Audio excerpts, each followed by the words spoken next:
Welcome students. आज हम शुरू करने जा रहे हैं क्लास 5th का मैथ्स की सीरीज।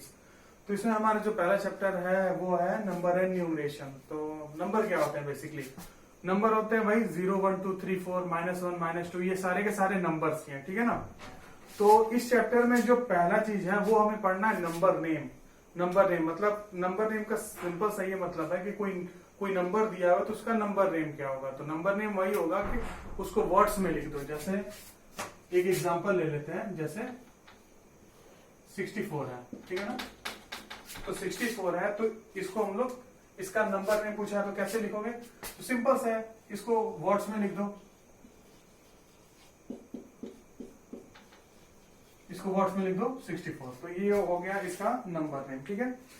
तो आगे जो इसमें है उसमें हम ये मतलब आगे जो टॉपिक्स है वो है कि इसमें हम इसकी प्लेसेस जानेंगे। जितने भी नंबर्स हैं उनकी प्लेस क्या है, उनकी प्लेस वैल्यू क्या है, वो आगे हम जानते हैं।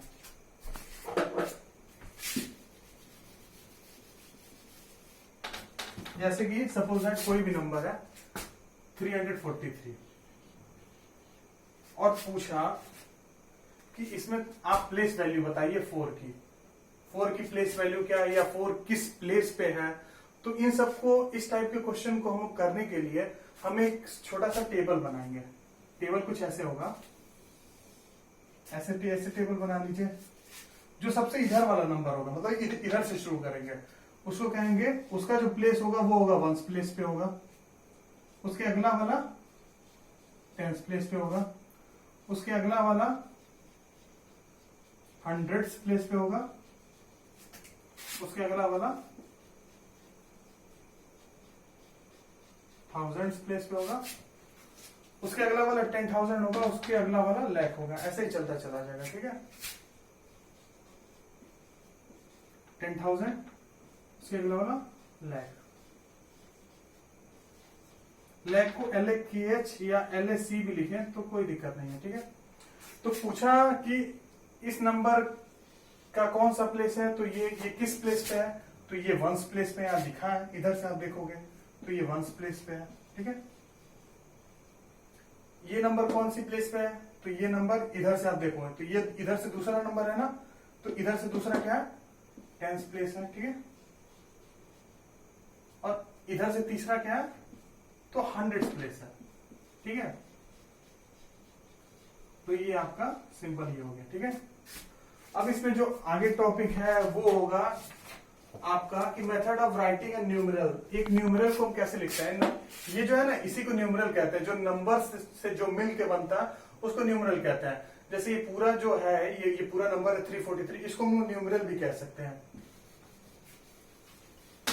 तो अब आगे इस न्यूमरल को कैसे लिखते हैं वो हम आपको बताते हैं। कुछ कठिन नहीं है इसमें। जैसे मान लीजिए कोई बड़ा सा नंबर ले लीजिए 4372384, ठीक है। तो इसमें मेथड क्या राइटिंग है? कुछ मेथड में कुछ खास नहीं है, सिंपल सा है कि इसको लिखने का जो बेसिकली जो तरीका होता है कि पहले 3 नंबर के बाद आप एक कॉमा लगा देंगे, फिर अगले 2 नंबर के बाद कॉमा, फिर अगले 2 नंबर के बाद कॉमा। तो अब यहाँ पे कॉमा नहीं लगाएंगे क्योंकि ये नंबर यहीं तक था, तो यहाँ पे कॉमा नहीं लगाएंगे। लेकिन इसके नंबर के जैसे मान लो इसके नंबर के आगे 1 2 3 होता तो फिर यहाँ पे कॉमा लगा दे।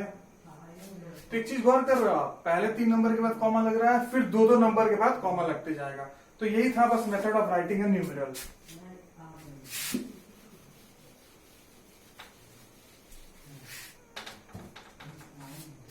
अब जो अगला टॉपिक है वो है सक्सेसर एंड प्रेडिसेसर।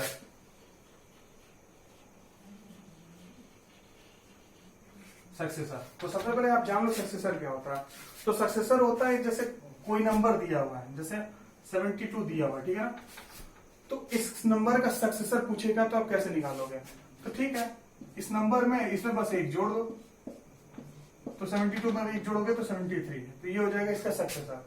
ऐसे पूछ ले 17284 कोई नंबर है, ठीक है ना, 70,284। तो इसका सक्सेसर पूछे तो +1 कर दो, बस इसमें +1 कर दो, कुछ खास नहीं, बस इसे +1 कर दो। क्या बन जाएगा? 17285, ठीक है ना। तो ये हो गया सक्सेसर का कॉन्सेप्ट हो गया, ठीक है। अब जो इसमें अगला टॉपिक है वो होता है प्रीडिसेसर।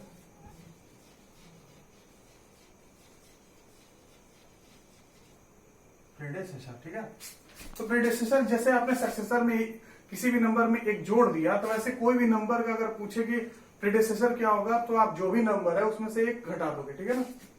जैसे मान लो कि 784 कोई नंबर है, ठीक है, इसका पूछे कि प्रीडिसेसर निकालो, तो इसका प्रीडिसेसर कैसे निकालोगे, नंबर लो उसमें से एक माइनस कर दो, सब्ट्रैक्ट कर दो, ठीक है ना। क्या बनेगा 783, ठीक है। वैसे ही अगर दूसरा एग्जांपल ले लो 4413276, ठीक है, इसका प्रीडिसेसर पूछे तो इस नंबर में से 1 माइनस कर दो, 6 में से 1 माइनस करो कितना आ जाएगा 5, इसमें 7 2 3 1 4, तो ये हो जाएगा इसका प्रीडिसेसर, ठीक है।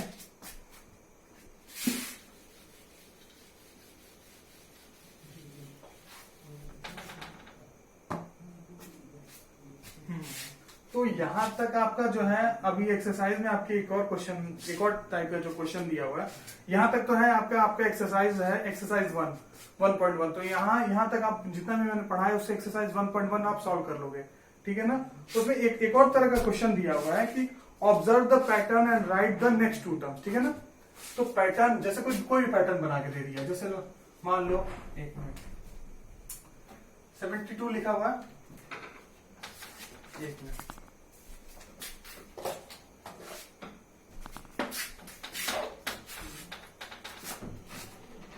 है, ठीक है ना, 72 है। तो इस और उसके बाद से पैटर्न लिखा हुआ है 75, उसके बाद से लिखा हुआ है 78, ठीक है ना। तो आप देख रहे हो ये नंबर 72 है और उसके बाद से ये 75 है, तो 72 के बाद 75 कितने नंबर बाद आया है, तो आपको अगर 72 में +3 करोगे तो 75 मिलेगा, वैसे ही 75 में +3 करोगे तो 78 मिलेगा। यानी कि आप इसको देखो ध्यान से, तो 72 में +2 करने पे 75 मिल रहा है, 75 में +2 करने पे 78 मिल रहा है।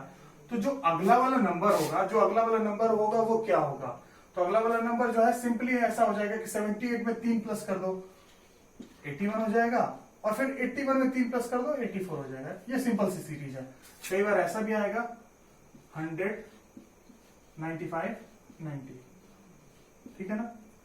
अब बताओ इस सीरीज का जो है नेक्स्ट 2 टर्म्स आगे, ये आपको एपी होता है अरिथमेटिक प्रोग्रेशन, वो आपको शायद 8th या 9th में पढ़ाया जाएगा। तो 8th या 9th में उसको एपी को इससे सॉल्व करते हैं, उसमें एक अलग फॉर्मूला होता है, उससे हम लोग सॉल्व कर लेते हैं। वैसे तो डायरेक्टली भी सॉल्व कर सकते हैं, पर आगे जाके हम लोग फॉर्मूला भी इसका पढ़ लेंगे। तो सिंपली आप यहाँ पे देख सकते हो कि 100 है, 100 में से 95 कैसे आया, 100 में से अगर 5 सब्ट्रैक्ट करोगे, माइनस करोगे तो 95 आएगा। 95 में से अगर 5 सब्ट्रैक्ट कर दिया तो कितना आएगा 90 आएगा। तो ऐसे 90 में से 5 सब्ट्रैक्ट करोगे कितना आएगा 85 आएगा, 85 में से 5 सब्ट्रैक्ट करोगे तो कितना आएगा 80 आएगा। तो ये हो गया। तो ये आपकी जितना मैंने अभी तक पढ़ाया है इस पे आप लोग एक्सरसाइज 1.1 कंप्लीट कर सकते हो। अब आपका जो है एक्सरसाइज 1.2 भी इसमें बहुत छोटा है। तो 1.2 में सिंपली लिखा हुआ है कि कोई भी नंबर है उसका हम प्लेस वैल्यू कैसे जानते हैं। तो अभी मैंने आपको एक चार्ट बनाया था, तो उसमें मैंने आपको प्लेसेस बताए थे किसी भी नंबर का क्या प्लेस होता है। तो आपको पता है 1s प्लेस होता है, 10s प्लेस होता है, 100s प्लेस होता है, ऐसे ही 1000 प्लेस होता है, ऐसे 10,000 होता है, और ऐसे ही लैख होता है, ठीक है, लैख होता है, ठीक है, 1, 10, 100,000, 10,000 लैख, ठीक है ना। तो आपको सपोज दैट कि कोई भी नंबर है उसका आपको प्लेस वैल्यू पूछे, जैसे 3, 4, 6 है, ठीक है ना। तो आपको ये दिख रहा है, तो इसमें आपको क्या करो कि किसी भी नंबर का प्लेस वैल्यू निकालना, तो सबसे पहले उसकी प्लेस निकालो। ये किस प्लेस पे है, ये किस प्लेस पे है, 1s प्लेस पे है, 1s प्लेस पे है ना, ये 1s प्लेस पे है। तो इसकी प्लेस वैल्यू कैसे निकलेगी, तो 6 की प्लेस वैल्यू ऐसा आप देख सकते हो, place value of 6, place value of 6 कितनी निकलेगी ये नंबर वंस प्लेस पे है तो इस नंबर को लिखो, वंस प्लेस पे है तो 1 से मल्टीप्लाई करो, कितना आ जाएगा 6, तो ये इसकी प्लेस वैल्यू हो गई। ऐसे ही प्लेस वैल्यू ऑफ 4 पूछे तो 4, तो ये नंबर कौन से प्लेस पे है, इधर से देखो वंस टेंस, तो यहाँ वंस टेंस तो टेंस प्लेस पे है ना, तो इस नंबर को लिखो और इसको 10 से मल्टीप्लाई कर दो, ये आ गया यहाँ पे प्लेस वैल्यू। अब ये इस नंबर को देखो, प्लेस वैल्यू ऑफ 3, ये नंबर किस प्लेस पे है, वंस टेंस 100, 100 प्लेस पे है ना, तो 3 इंटू 100, ये कितना हो जाएगा 300 हो गया। तो ऐसे ही इसमें आपकी प्लेस वैल्यू यहां तक खत्म हो गई। प्लेस वैल्यू के कुछ क्वेश्चन एक्सरसाइज 2 में दिए हुए हैं और एक्सपेंडेड फॉर्म भी एक्सरसाइज 1.2 में है। तो ऐसा करते हैं कि अभी यहां तक प्लेस वैल्यू पढ़ते हैं, तो प्लेस वैल्यू के एक्सरसाइज 1.2 के जितने क्वेश्चन है वो आप सॉल्व कर लेना। उसके बाद जो एक्सपेंडेड फॉर्म है वो आपको नेक्स्ट जो भी लेक्चर है उसमें मैं आपको बता दूंगा। ठीक है, थैंक यू।